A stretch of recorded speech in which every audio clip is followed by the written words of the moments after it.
Hola chicos, estamos en la clase de Geografía Argentina. A partir de ahora vamos a tratar de manejarnos con las clases virtuales por medio de estos videos. Y también vamos a incorporar el trabajo práctico número 4 en esta misma clase.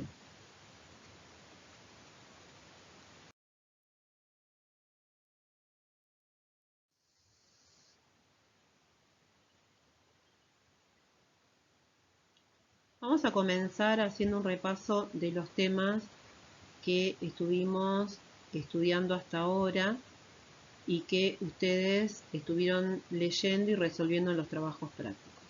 Vamos a hablar de generalidades de la Argentina y vamos a comenzar hablando de la ubicación geográfica de la Argentina. Entonces, vamos a decir que la República Argentina se encuentra ubicada en el hemisferio sur con respecto al Ecuador y en el hemisferio occidental con respecto al meridiano de Greenwich. También vamos a decir que la Argentina ocupa la mayor parte de su territorio en el continente americano y un sector del territorio está ubicado en el continente antártico. Por eso usamos este mapa que se denomina bicontinental, que quiere decir que el país tiene un sector de territorio en un continente y otro sector en otro continente. Bien, también vamos a hablar de los límites. Sabemos que los límites son las líneas que dividen un país de otro, en el caso de los límites internacionales, ¿no es cierto? Bien, esos límites se pueden clasificar en geográficos, por ejemplo el límite que tenemos con Chile, ya que se ubica sobre un elemento de la naturaleza que es la cordillera de los Andes. También hay otros tipos de límites que se denominan geodésicos, que son aquellos que se ubican sobre meridianos o paralelos, como es el caso de un sector del límite con Bolivia que pasa por el paralelo de 22 grados de latitud sur.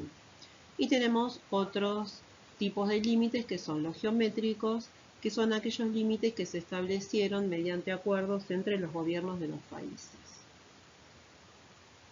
Bien, y después vamos a repasar el concepto de Estado-Nación y los elementos que lo componen. La Argentina como Estado-Nación tiene distintos elementos componentes que van a ser un gobierno, un pueblo, un espacio continental integrado por todo el territorio del país, un espacio marítimo que abarca las 200 millas marinas desde la costa. Sobre este espacio el Estado ejerce su soberanía. Y nos queda el espacio aéreo que se encuentra sobre todo el territorio de la Argentina hasta los 100 kilómetros de altura, y sobre este espacio también el país va a ejercer su poder.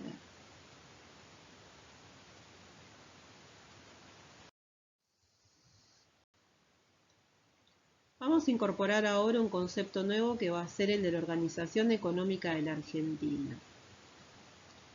Vamos a estudiar el modelo agroexportador, que es un modelo que se desarrolló en la Argentina entre los años 1880 y 1930.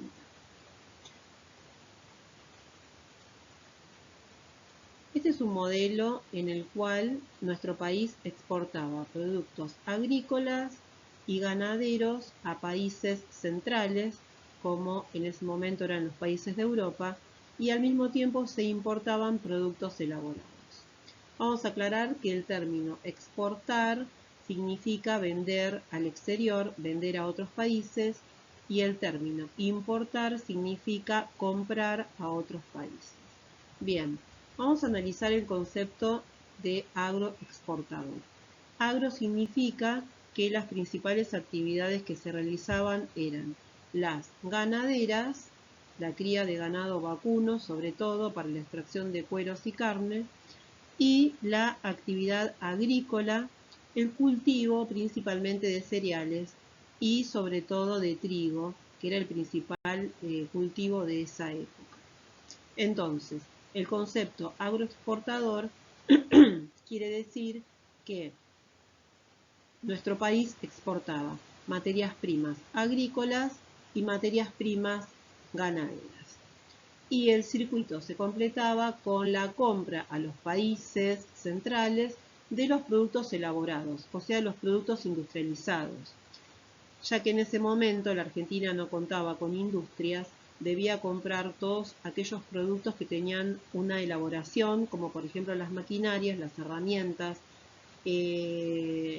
los productos textiles, que comprenden las telas y las prendas de vestir. Vamos a plantear ahora la primera actividad. La primera actividad consiste en averiguar y aplicar y explicar los conceptos de exportación e importación. Observar las imágenes y responder a qué actividades económicas pertenecen. Explicar. Y según la clasificación de actividades económicas que estudiamos el año pasado, ¿cómo clasificarías estas actividades? Les recuerdo cuál es la clasificación de actividades económicas. Las actividades económicas se clasifican en primarias, que son las extractivas, extracción de materias primas, las secundarias, que consisten en la transformación de esas materias primas en un producto elaborado, las terciarias, que incluyen el comercio, el transporte y los servicios, y las cuaternarias, que están reservadas para actividades muy específicas y especializadas, como son la de los investigadores. Cualquier duda que tengan para la realización de estas actividades o en la comprensión de la explicación, saben que me pueden consultar a través del Classroom.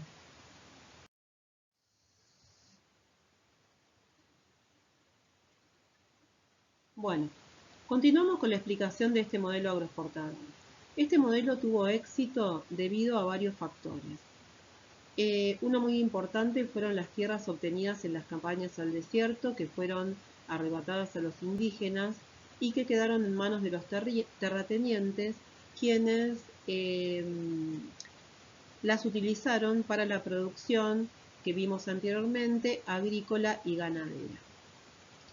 También la extensión de las vías férreas que permitían unir las zonas de producción con el puerto de Buenos Aires, la mano de obra que trabajaba en el campo, que estaba integrada por inmigrantes que llegaban de Europa, principalmente de Italia y de España. Y vemos imágenes, en este caso de los trabajadores del puerto cargando estas producciones de las que estábamos hablando. Otra imagen del puerto de Buenos Aires en esa época, los inmigrantes que llegaban en barco desde Europa, y una imagen de los primeros ferrocarriles que se utilizaban para trasladar las producciones. Y vamos a plantear una segunda actividad que consiste en buscar información sobre las migraciones europeas que llegaron a nuestro país en esta época y hacer un resumen de 4 o 5 renglones.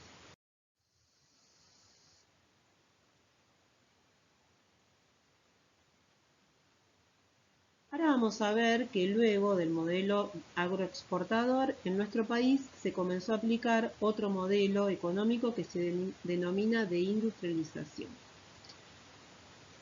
La aplicación de este modelo tiene que ver con acontecimientos ocurridos en el mundo, como fue la crisis mundial del año 1929, que produjo cambios en la economía de la mayor parte de los países del mundo.